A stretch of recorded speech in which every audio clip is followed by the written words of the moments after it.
Alrighty, guys, welcome in here to Slaughterhouse Sports. Whew! What a night. What a night of videos and what a night of times. Fayetteville, Arkansas, Sam Pittman. There's no story I love better than a redemption story. And folks, that is what we are seeing with Bobby Petrino. I mean, some people, here's the thing about people. Some people will forgive at certain things. Some people will label and say you can't change who you are. I believe in improvement in probably 99% of cases, 95% of cases. I can believe in a person improving over time.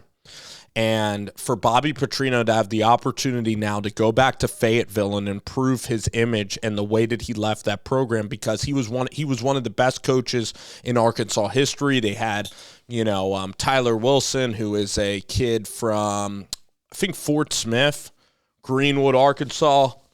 Tyler Smith, one of my favorite quarterbacks. They also had great running backs, Darren McFadden. They had Peyton Hillis was such a stud. Monk was the brother of Malik Monk. Great receiver. I was young at the time, though. I just remember Arkansas being really good at offense. I was young, maybe 15 years old, up here on the East Coast, but I still remember how it lit and exciting Razorback Stadium would be on a Saturday.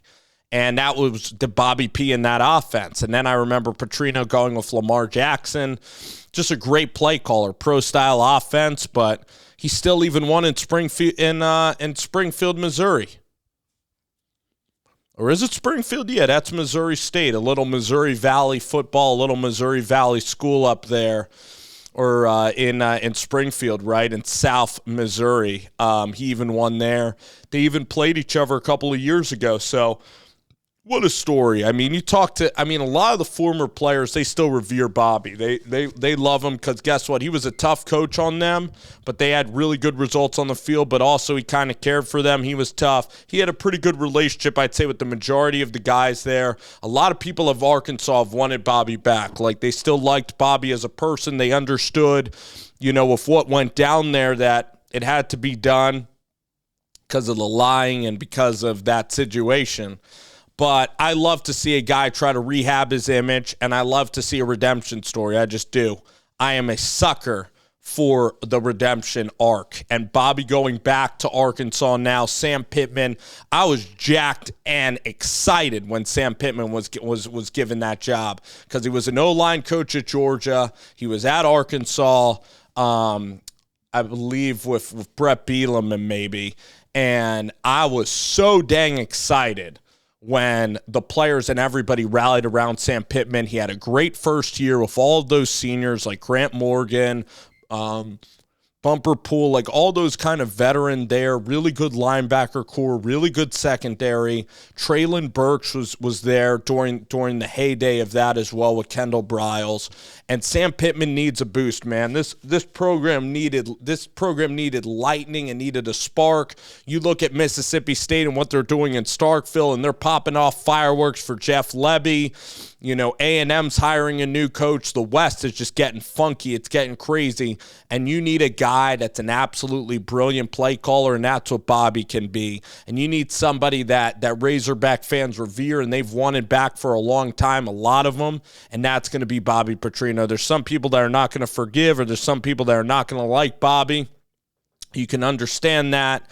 But this for Arkansas football, it's going to create offensive identity. A lot of recruits are excited about it. It's the one thing that Pittman could have done, because as much as I love Sam Pittman, and most people like him as a person, and I definitely would like to grab a beer with Pittman, very down-to-earth guy, loves Arkansas football, salt-of-the-earth kind of guy, and by all accounts.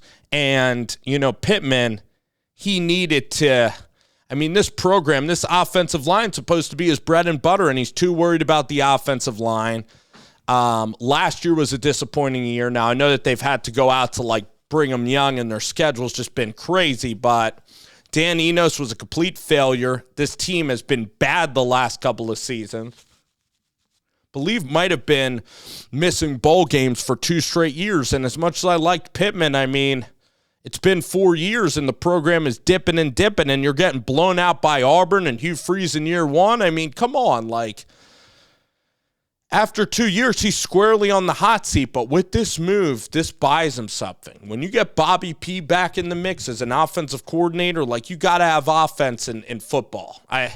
People say you got to have offense in modern football. Guess what? 20 years ago, it's good to have offense in football, right? So you got to have offense in any era of football, even classic old school football. You want to have a passing game in old school football too, and that's what Bobby can do. Listen, he did it with Jimbo. It didn't exactly work out. It's a big risk, but Sam's kind of on his last leg in terms of being a head coach. This relationship should work, though, because if you're an offensive coordinator, there's no coach you'd rather work for than Sam Pittman, because guess what? If you're an experienced play caller, he's going to give you the keys, and that's what Sam Pittman's going to probably do. He's not going to oversee. He's not going to be sticking his head into everything like a Jimbo Fisher did, right? He's not going to be doing that. He's the complete opposite. He's going to let you run the show. He's going to let you run the show. Pittman's like the coolest guy to work for if you're a coordinator. He's going to let you rock. He's going to be there for you, going to help you grow in your role. This defensive coordinator is young, good defensive coordinator. They got some guys on that side of the ball that can grow. It's all about getting the O-line fixed up. KJ Jefferson was a good Razorback. KJ Jefferson's a great, great guy from Mississippi. Again, was responsible for a ton of winning there at Arkansas. But guess what? Kind of heading into his, last year of college, it's better for him too with the transition to. He's going to find himself probably a pretty good spot as well. So Arkansas, KJ Jefferson as a football player, tough football player, pretty good runner of the ball, pretty accurate. The arm is it's not like upper echelon. It's like an all right arm. In terms of his speed at breaking, out of tackles, like he's not incredibly elusive. He's a powerful runner, but he's not the most elusive guy. He had to deal with a bad offensive line. It's just time for Petrino. Petrino had Max Johnson, who's an okay quarterback. It's time for Petrino to get a real high upside guy. You have a couple of guys with upside on the roster. You have Criswell, who has a big arm. You have Singleton, who seems very mobile from his high school tapes. So these are guys that can be developmental players, and then you're probably going to go get a quarterback in the transfer portal, maybe a Grayson McCall who's really fast, who's won a ton of games at another stop. You might even get a Grayson McCall. Somebody, again, like KJ was pretty good, but you're looking for next-level accuracy, maybe that next-level arm strength, or somebody who's incredibly fast, incredibly nimble. So that's what Bobby Petrino is going to be up to. I think McCall would be a fascinating option. I think Malik Murphy would be a good option at quarterback. Then you're going to look for receivers, and guess what? You can find a great receiver. Guess what? Like Tez Johnson is a great receiver for Oregon. He came from Troy. Jacob Cowing is a really good receiver at Arizona. He came from New Mexico or New Mexico State. You can find yourself great receivers, great skill players. So there you guys go. I love this. First thing I did is I smiled. It's fun for college football. I love these stories. I love the backstories of college football, all the history that Bobby Petrino has in Northwest Arkansas.